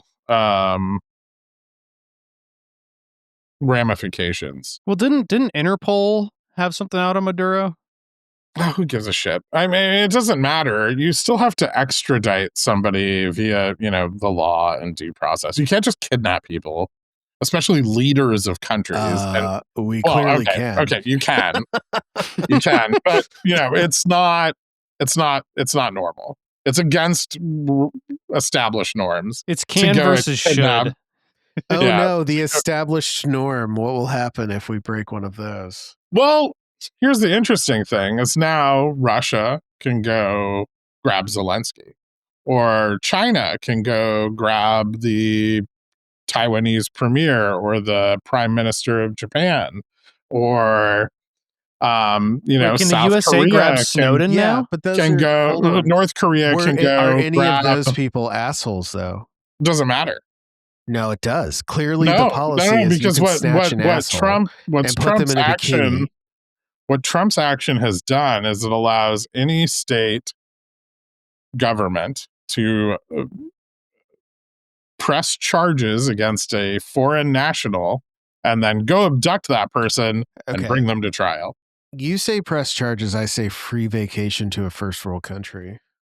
Well, you know, Gaddafi was probably happier in his And mansion free bikini. than he was freezing in that bikini in a New York City warehouse. Nobody put this is an anachronism. The bikini technology didn't exist back then. And Gaddafi wasn't hanging out in the U.S. He got a knife shoved up his butt in Libya. You know, we also have Venezuela is not a BRICS country, but it has been actively seeking BRICS membership. It was blocked by Brazil, which is one of the main members, and is currently like basically waitlisted to be part of BRICS. However, they're a big supplier of oil to China. And now we have disrupted Chinese international trade. So the trade deal that, you know, Trump was like, oh, you know, we've made this great trade deal with China, that's gone. Not that it ever meant anything, but everyone seems to forget that China still has America by its rare earth balls. And if they choose to squeeze, will pop us. And they started doing that last week anyway. They started throwing the trade deal out with their import restriction or export restrictions on physical silver. We had the silver squeeze that put a ton of demand on physical silver. COMEX only had enough silver on hand to cover ETF holdings, and so they had to start flying in silver from all over the world to satisfy physical demand. And in the middle of that, China's like, yeah, well, not us. Can't have our silver. And that already technically broke the trade agreement between China and the US. This is going to further exacerbate that. And China still is sitting on that ability to restrict, even legislatively, rare earth shipments across the globe and completely disrupt the global chip trade at a whim. And this is coming at a point when Russia and China are not only two of the largest silver and gold manufacturers in the world, but they are also sitting on massive reserves of those precious metals as well. And so you don't even really need a conspiracy for this to play out. They can just exploit the geopolitical trigger that Trump has created for them to justify tightening control over those strategic commodities. And they are well within their sovereign rights to do that. And so, China can start whitelisting and throttling control over silver outflows. Russia's already set precious metal export control precedents, and central banks that have been leaning harder into gold as sovereign insurance are now in a world where custody and sanction risks are really going to matter a lot, because not only did we steal their president, we're laying claim to their assets. Right? We're saying that fucking oil's ours, your gold's ours, all your shit's ours. That's a lot different than just grabbing a terrorist or like going after Osama bin Laden. This is not the same situation at all. And, just by doing that, Russia and China can immediately leverage an economic attack on the US, where they can threaten international banks with losing access to a physical dollar hedge. And that can cause a cascading sale of US treasuries. And all they have to do is write one letter. So maybe, I know everyone thinks it was a really good idea to get Maduro. He was a really bad guy, but maybe not such a great idea. Yeah, maybe there was a more diplomatic way to manage that. Sure. So one thing I noted over the break was that the White House put out a Twitter post or an X post with a picture of Donald Trump in the letters FAFO, fuck around and find out. So are we gonna see more Trump FAFO? Or are we gonna get more Trump taco? Is this the year of the FAFO or the taco? In response to all of these, if these countries do start putting pressure on Trump, are we going to get taco or FAFO? I mean, I think Trump does what he does anytime anybody asserts authority over him, and he will lash out. And he's already stated that, he's going to lash out against Mexico, Cuba, Colombia. He doesn't like Brazil because they jail their dictators. And all of this leading to a nice, I've discussed this with you guys before, I think back before we even started doing Volstars, but it's very I always thought it was likely that Trump tried to, do a full scale invasion of South America, but now he actually has, he's already started. And there's Nigeria. If we want to try to gain control of the global oil supply, that would give us almost 50%. And there's been a lot of talk by the administration recently about Nigeria. And then there's getting that. I don't know. don't forget regaining access to our canal, which he has complained about the entire time. And he can use the excuse of stopping flow of drugs from Mexico into the US as an excuse to go after Mexico. And then if you go in through Colombia and Mexico towards the Panama Canal, you could theoretically shut off China's west to east transportation. And then, you just have Israel shut down the Suez Canal.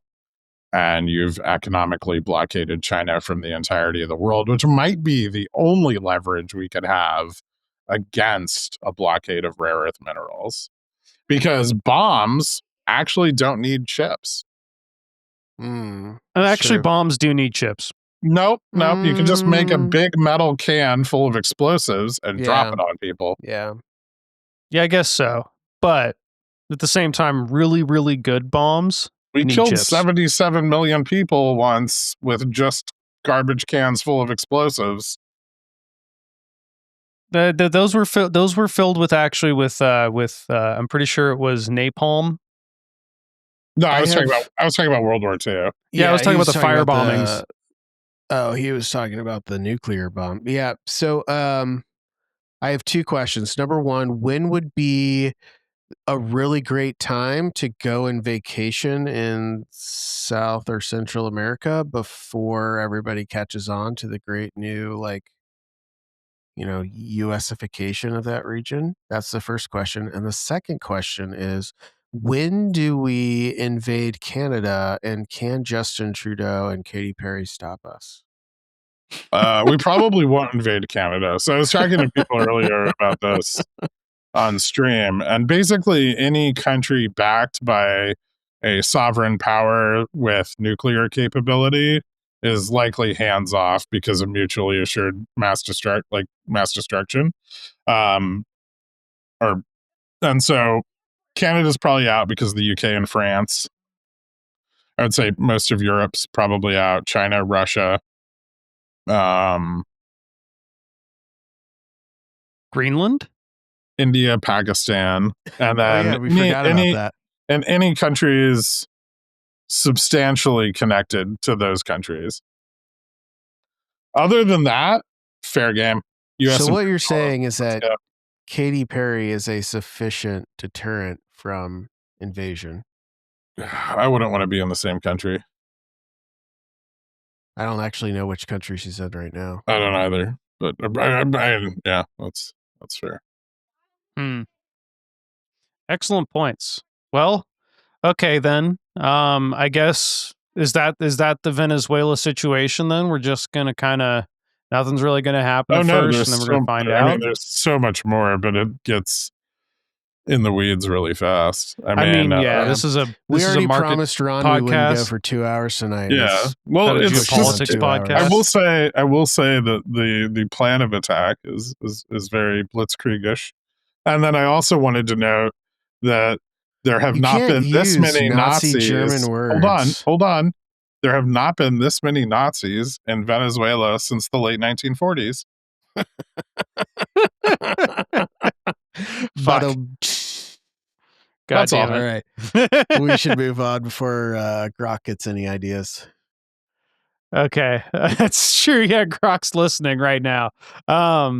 Okay, so then Nitu on Blue Sky asks, all right, so what does this all mean for the carry trade?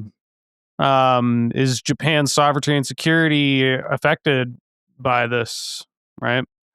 So yeah. I don't know if you guys saw this cool little thing I built on TradingView, but I decided I wanted to measure like a silver haircut against the P&L of the USD JPY carry trade, and then also track the cumulative margin cost over time. Can you take a screenshot of that? Yeah, I'm gonna screenshot that right now because it's kind of fun. Silver is the little gray line, and we can share this. I'll post it in the Vol Stars chat for you guys.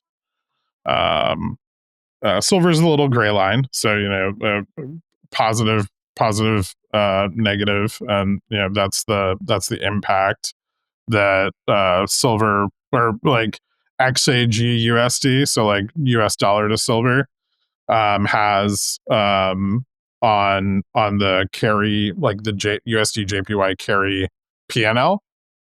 And you can see that the correlation's pretty interesting, but I think what might be more interesting is if I zoom out a little bit and you look at the cumulative cost of that carry over time, because this shit's pretty exciting.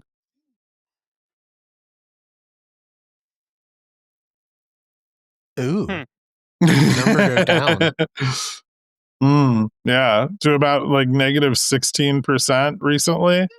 And that was during that brief, 10% squeeze on silver. Silver's up again at the time of this recording, 3.4%. And as you can see, the haircut on silver, a little bit positive tonight. Which is driving some profitability out of the carry. And so we see USD JPY rising. So you generally see the carry. I mean, obviously everything's connected to everything else, but you see a significant connection between carry and precious metals. And Yeah. Well, I mean, if you think about it, right? If you're getting all these dollars from Japan, right? You're taking your dollars and you're bringing them to Japan and you're turning them into leverage dollars at a lower interest rate. Well, then you've got to do something with all those leverage dollars. And if you need to hedge leverage dollars, you buy Bitcoin. no. Fartcoin. You probably somewhere in there want to have some precious metals exposure because you just have so many dollars and they're just so leveraged. Makes sense. Yeah. So I think it's a knock-on effect, but it's already a extremely sensitive trade. I mean, leverage on the carry has been pushing consecutive all-time highs at the start of every week for like the last 4 weeks. And is getting near pretty near 10x on the long end, like out on the 10-year. Meanwhile, Japan's Yuta came out, I believe, tonight and said he's going to continue to raise rates. Yep, that just happened like an hour ago. And Japan's 10-year bond is now at 2.12. Which, the last time we actually discussed this, Japan's 10-year had just climbed over 2% on the back of the BOJ decision. And it's now up, a fairly significant percentage from there. I think it's up about 5% since then. And just going straight up. Doesn't seem to be stopping anytime soon. And what this is going to do is this is going to put additional pressure on all of the other things that we've talked about, because you're going to start to see a lot of repatriation of Japanese capital. Japanese insurance companies, major banks, major corporations, they all own U.S. treasuries. They own something like $1.1 to $1.3 trillion in U.S. treasuries at any given time. And the positive carry on that no longer looks good.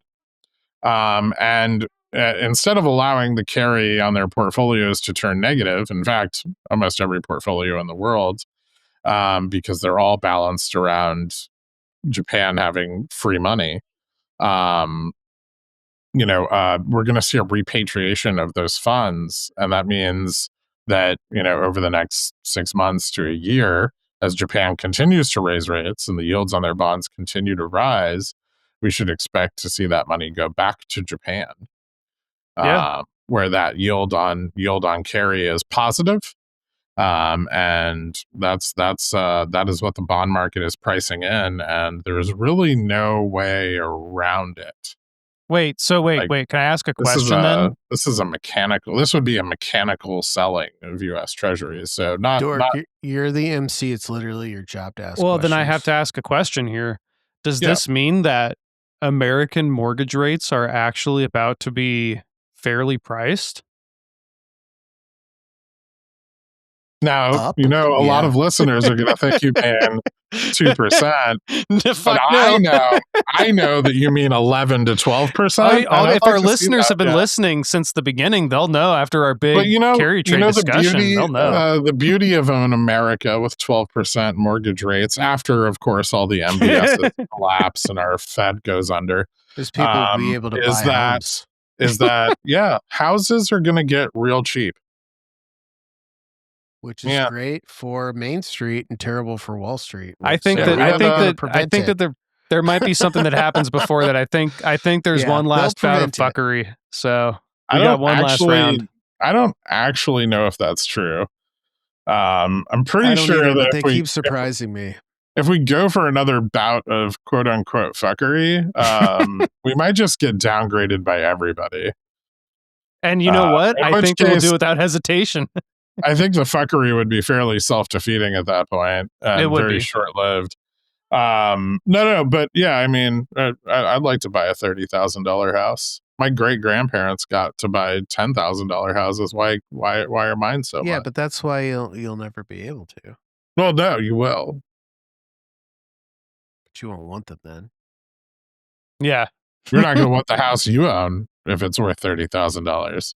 Yeah, I'm ready for a 40% drawdown. If it's more than that, I'll be upset. But I know I think I've prepped more than most people. But yeah, Yeah. if it happens, it happens. You are in a better place than most. But yeah, I mean, it's just the first step in a drawdown in real estate prices that's got to happen eventually anyway, because all the boomers are going to die and we're just not having as many babies as they did. It's just a simple oversupply situation that's hurtling at us like a freight train anyway, and this is just accelerating that. So Yeah. The whole we could probably spend a whole episode on discussing. everyone hates it when I say mean things about houses. Look at all you homeowners. No. I think it's totally important fair, for people to hear. and I think it's important for people to actually understand the risk of owning. I mean, I bought the home I'm in because we needed the space, and don't regret that at all. And I'm trying to not leverage that at all because I don't expect that value to persist. And if I'm wrong, then I didn't over leverage, and my life is fine, right? So,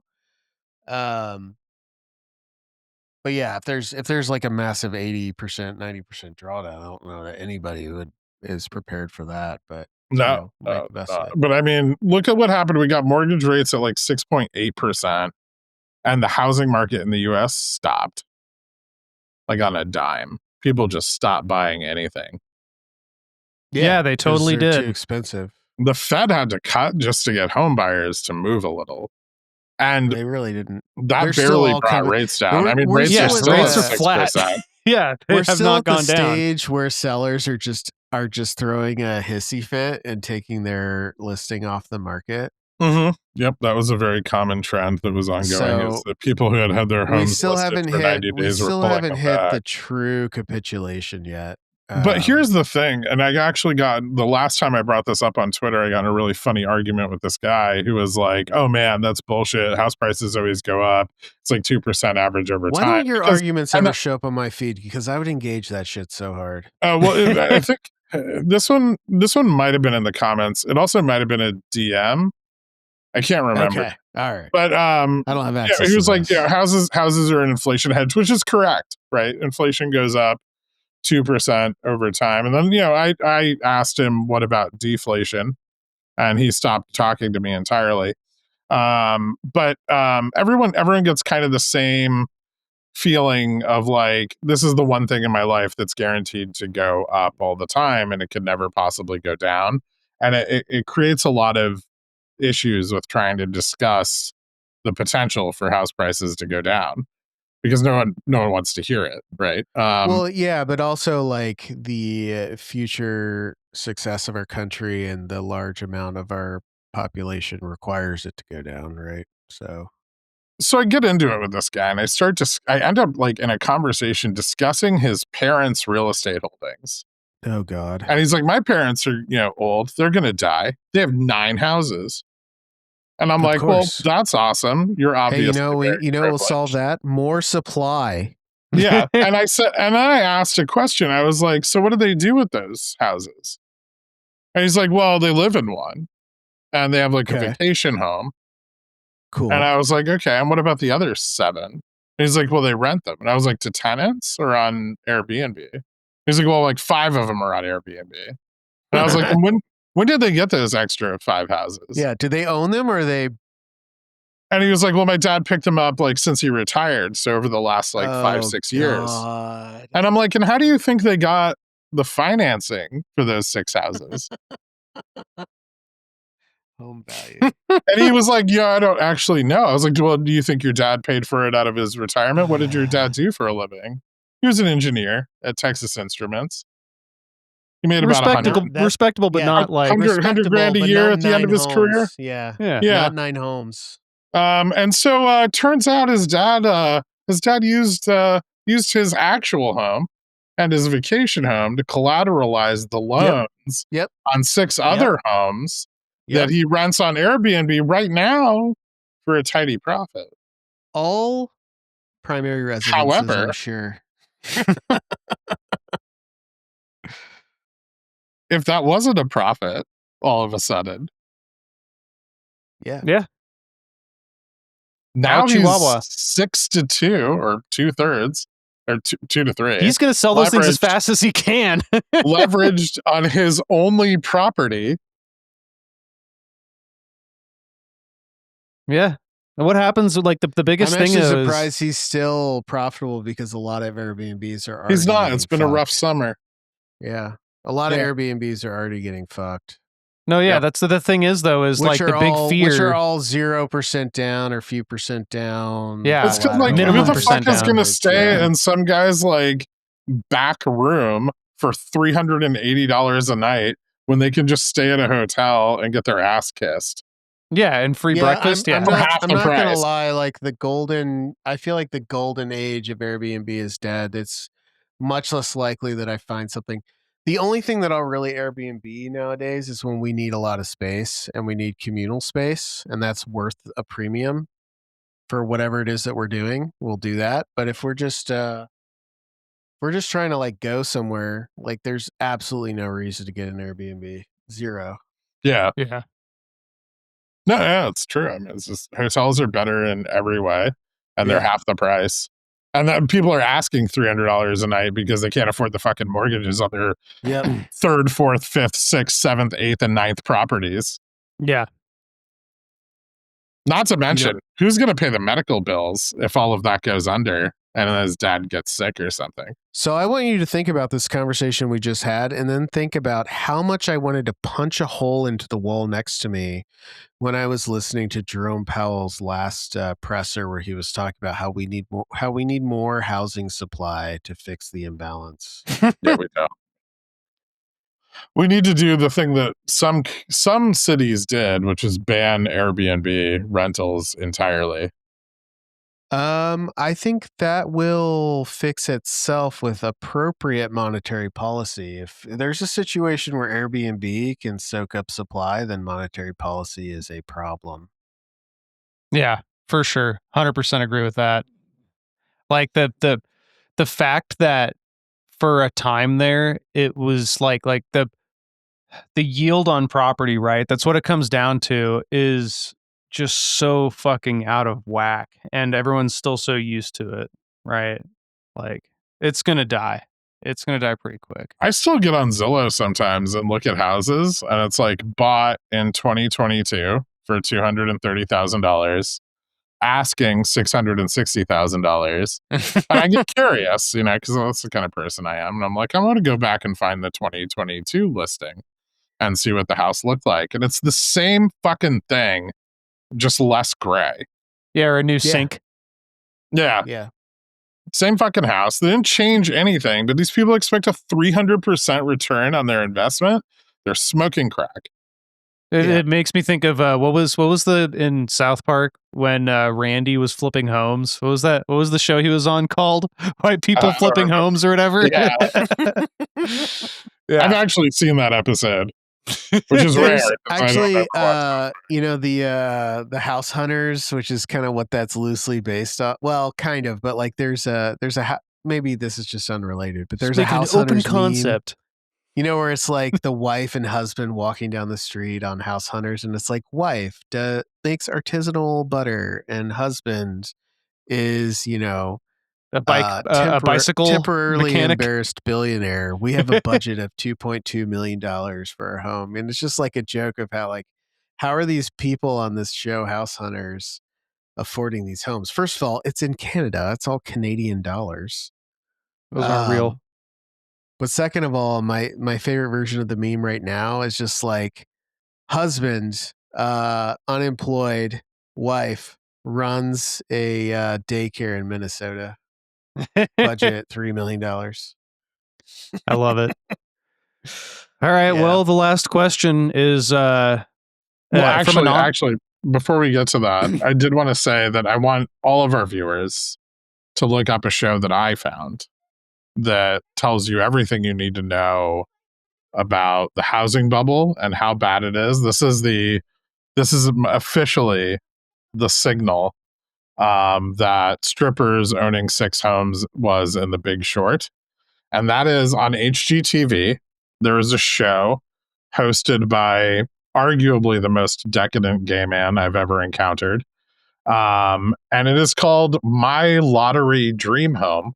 I know what you're What talking he about. does is he takes lottery winners Yep. out and he finds them 3-bedroom, 2-bath homes that are fairly normal. Yeah. So that guy actually, he's not just a random guy. He won an HGTV show, like a contest show. He's the It was most like a design amazing show. host of a show ever. Oh yeah, he's beautifully flamboyant, and he was great in the show he was on. But he won some design show really early on in like the HGTV reality. The outfits he thing. wears would not indicate he has any sense of fashion or design, but okay. To each their own, right? I know. Although I do think I saw him wearing like 68 gauge pearls in a tiger striped jumpsuit at one point. But you are wearing a hat that says VWAP on it. Yes. Which to the layman means very wet ass pussy. But to me, it means volume weighted average price. Too many years. Yeah, volume weighted average price. And I'm just now looking at Ron's feed and seeing how dead inside he is, because it's like... Is he asleep yet? One of these nights I want to No. try to get this show going until Ron physically passes out in his chair. He's not having fun right now. He is I'm getting upset. there. We're almost at 2 hours, Ron. Ron was like, yeah. We're there. Ron came in tonight and he's like, this is going to be a short one, guys. And I was like, oh. Yeah. Oh, fuck me. Okay. So we have 2 questions left. I have other plans for this night. First one is from Anonymous in Google Forms. Which one of you are going to give Dork away at his wedding? I wasn't sure you were even going to ask this question, but Dork has a father. I'm assuming it will be him. So I'm guessing it would be me, JFresh, and Dork's and my dad. Wait, yeah, hold on. Papa so Dork. we're all like we could each pick you arms up and carry you 1/3 of the way down the aisle.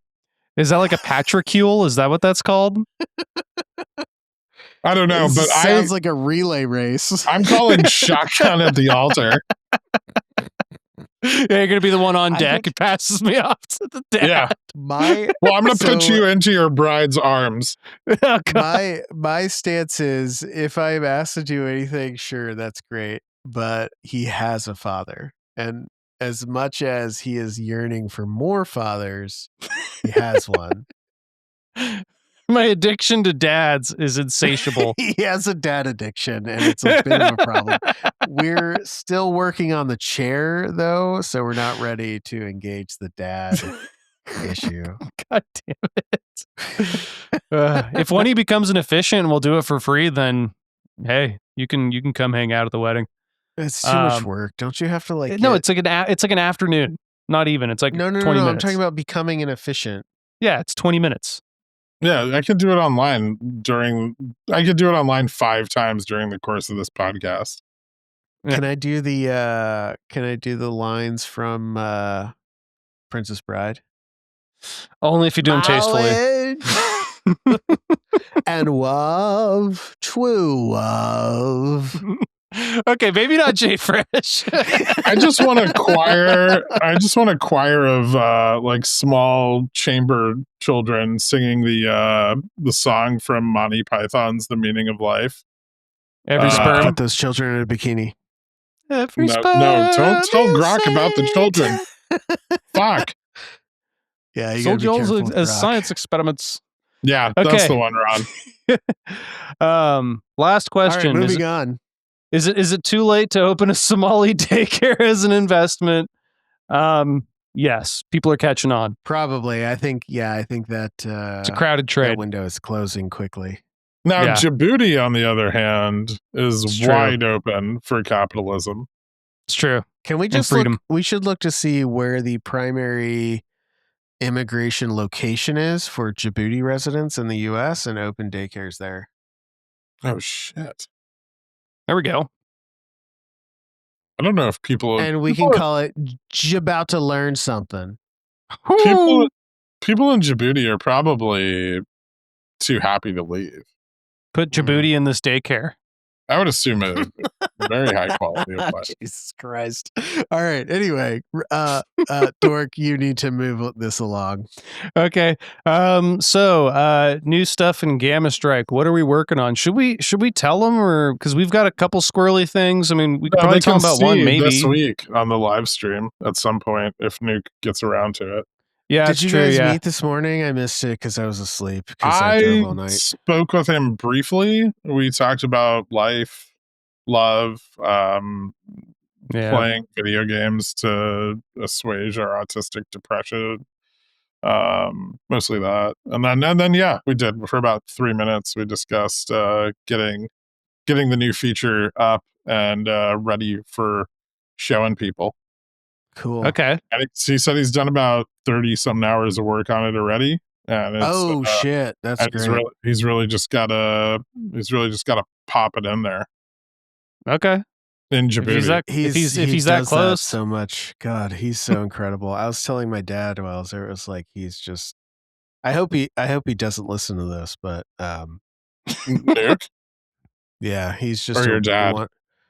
Either, but Nuke is just a wonderful boy. Same. That he's just incredible. Like he is a coding wonder boy. He's insane.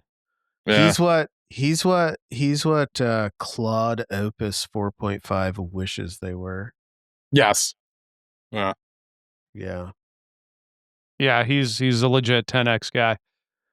Well, okay then. This is actually a good one. What about New Year's resolutions for the team?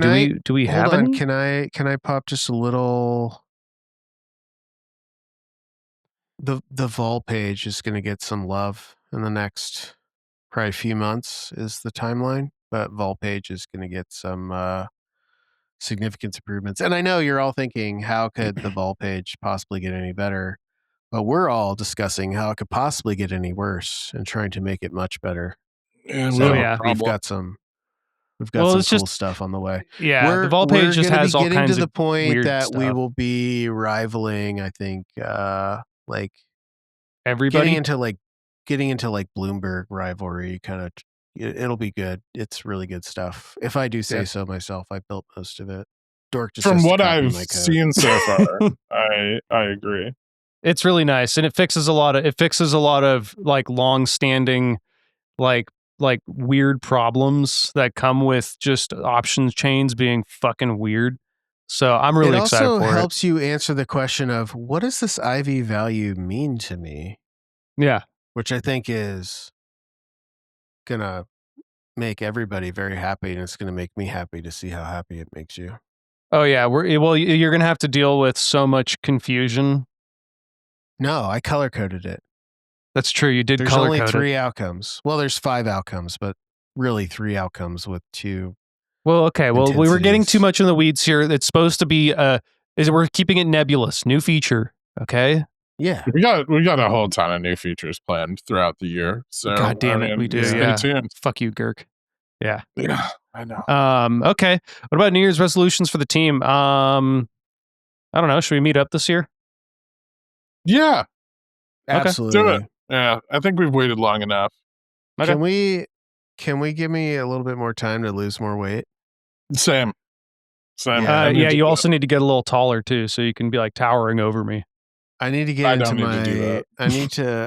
I need to do justice to my Grok bikini photo, which I've made about 500. Are you going to arrive in a bikini wearing VR goggles led by DEA agents? No, I'm going to have a bikini underneath my clothes, and if I feel comfortable, I'll slowly enter that. Yeah. I'm really excited about this now. All of a sudden, I just got like this like pitter patter in my heart just to see. It'll be cool. We have to figure out where we meet, and my vote is in. It's called Venezuela. an erection, Dork. My vote is to meet in Venezuela. Oh, or Taiwan. Ooh. I was thinking Djibouti. I think we should meet in a country that's going to be invaded, and that brings me to our stupid bet. Oh God! Oh shit!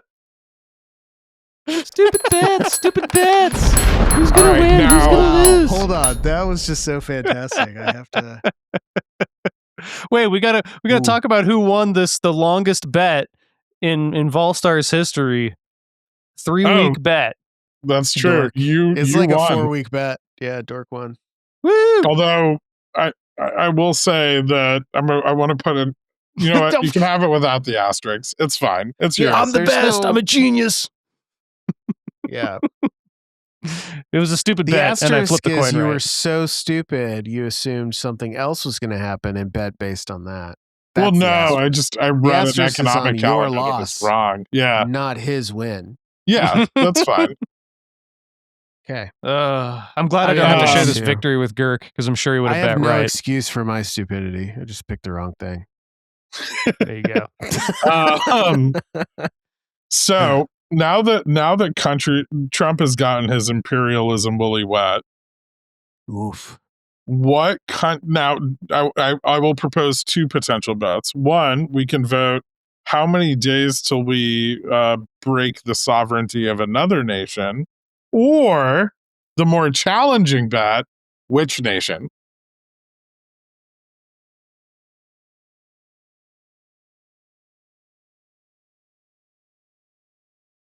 Well, I like the idea of Cuba.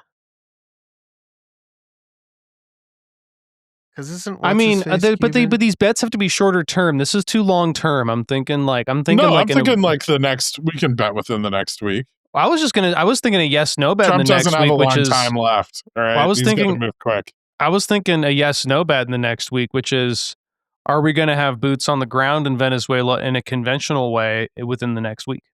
Don't we already have boots on the ground in Venezuela? That was unconventional. Now I'm talking conventional. I'm talking like Marine jarheads like showing like up. we're gonna bring in the Guys. Burger King and everything. Yeah, they got Bradleys rolling down the streets. Marco, yeah, I just had to confirm. Marco Rubio is Cuban American from Miami, Florida. We're invading Cuba. Well, how many Mm. days? I don't know. I mean, I don't know that I'd feel comfortable betting less than like 3 weeks, 4 weeks. I don't know. I mean, think it has all to be a hinges on stupid bet. Bradleys in Venezuela and Abrams in Venezuela. I mean, we're probably not going to invade anybody else in the next week, right? So that'd be a really. It wasn't an stupid bet. invasion. It wasn't an invasion. It was an extradition, extrajudicial extradition. No. Extrajudicial kidnapping. However you want to frame it. Yeah, extradition would imply that he was found. There was guilty some of sort something. of due process. Well, so here's the thing, or at least right? that he was like. This is subpoenaed complicated and- because Venezuela hated Maduro. Okay, new person who came in said nice things to Trump, and then pretty much right when they went into power, she just did a full about face and just talking shit. Right. Well, so okay, here's the problem when you say something like Venezuela hated Maduro. That might be true, but like the best way to confirm that's true is for Venezuelans they did. to do something about it. Oh, they were just talking about it. The problem was that they tried to do something about it, they get killed. So the thing is, Jay Fresh, is people naturally don't want to die, right? Yeah. Why? Because it's just literally ingrained into our DNA that we don't want to Except there's die. plenty of times once in you've- the once you've world bred, history you've where completed people are your willing purpose. to die for the thing that they want. Yeah. So wait, what about the Crusades? People love Are you dying. just saying that people are too soft I'm now? just or what I'm saying is incapable of- what I'm saying is this. Okay, I'm saying that it's complicated, but I would I think- argue that more people have died than are currently okay, alive. we're getting off topic here. Okay, so we just got some It's the thing we do got some best. special forces troops. We got some special That's what forces this whole troops. show is. They showed up and they yanked him out. Okay, and that was it. Okay, we shot some rockets and some stuff, but the next step, right, is actually just rolling in, right? Okay. But can we just point out that the whole point of this podcast is to talk about options and volatility and options mechanics. And we never do that. We did earlier. For like 5 minutes. I talked about options on We my stream are for like 20 minutes. Chronically off topic. That is the hallmark of what we are. Okay, we could do a stupid bet about options. No, wait, hold on. My bet's great. We gotta Yeah, we gotta run one. this down. We gotta run this down. Yeah. JFresh is picking Cuba. If we have to so we're pick going one, country? I pick Cuba. But obviously, like the answer is nothing. The But next if we week, can't yeah, pick nothing. But if we can't pick nothing, Yeah, you can't pick nothing. Because that's just not even realistic. So okay, so then you could JFresh is just saying like talk Cuba. about like which one will they pressure the most over the next week. Sure. We don't have to have boots on the Oh, ground. then I got one. Easy. So JFresh says Cuba. Katy Perry. I say Greenland. No, dude, Nobody knows why, but Greenland. Let's go. they sent JD Vance to Greenland. That's how much they care about Greenland. Means they don't, but yeah, Greenland. Right. They were like, oh, we sent JD Vance to go see the Pope and it killed the Pope. Maybe if we send JD Vance to Greenland, Greenland will go He'll away. kill the and we don't have to Greenland? talk about it anymore. He'll kill the green. Yeah. You know, there's something funny about Greenland that everybody should know. It's not green. Yeah, it's ice. Iceland. But not Iceland. Iceland is greener. Greenland is less green. Yeah. I think that was like the number one question. I think in every episode of Are You Smarter Than a Fifth Grader, they asked that question first. I should watch that again. See if I am smarter than a fifth grader. It's terrible. I watched a lot of it over the Jeff break. Foxworthy hosts it. How could it be terrible?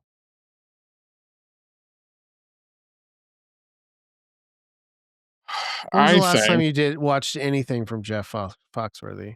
I don't know. His stand-up back in 2000 Go back and was see really how good. much it stood up. It doesn't stand up very much. I think in the next week, we either violate the sovereignty of Mexico or Nigeria. Now, which hole is the sovereignty in? Doesn't matter. Wait, but like, sorry, but pick one. You got to pick one. I get two. If you get Nigeria, two, I get two. Really? I feel like going into Africa is like a huge. That's just a quagmire. That's like a big no FU to China because China's put in a lot of time into Exactly. Africa. Well, you think the U.S. hasn't?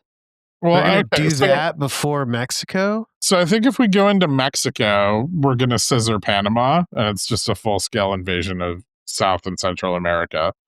I think if we go into Nigeria, it's just about the oil.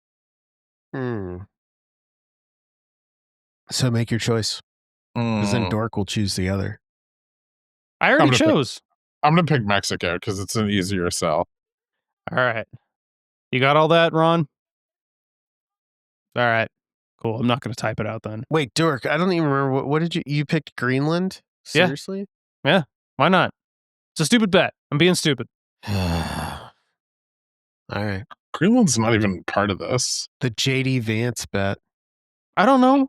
They talk about it a lot, so I just follow in the paper trail. That's all I'm doing. They do talk a lot about Mexico. They don't talk a lot about Cuba, so you're kind of the dark horse in this, but, you know. Yeah, I asked Grok, and he said, well, Marco Rubio is Cuban-American, so. Yeah. Did he put Marco Rubio in a bikini? Do they have to? No, it was Marco Rubio is just worn a bikini before, right? Yeah, okay. Yeah.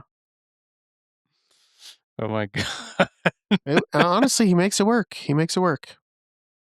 I'm so glad Elon doesn't listen to this. Otherwise, we'd be kicked off Twitter or something. Sorry, X. Dork, you're the MC. You have to find a way to end this hell, this nightmare. Oh, Jesus Christ. Okay, so anyways, guys, if you have questions, we put links in the chat. We also post on all the social media platforms when we're about to do our podcast, so you could just go reply to those and ask your questions there. We check all those things, so please check them and ask your questions there. They could be about GammaStrike. They could be about whatever you want. A lot of people like to pick macro. You can pick GammaStrike or options. Doesn't really matter. Let us know. Yeah. And with that, I think that's a wrap. This concludes our longest episode of all time.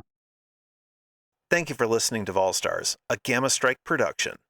Please be sure to subscribe and check out our website at app.gammastrike.com.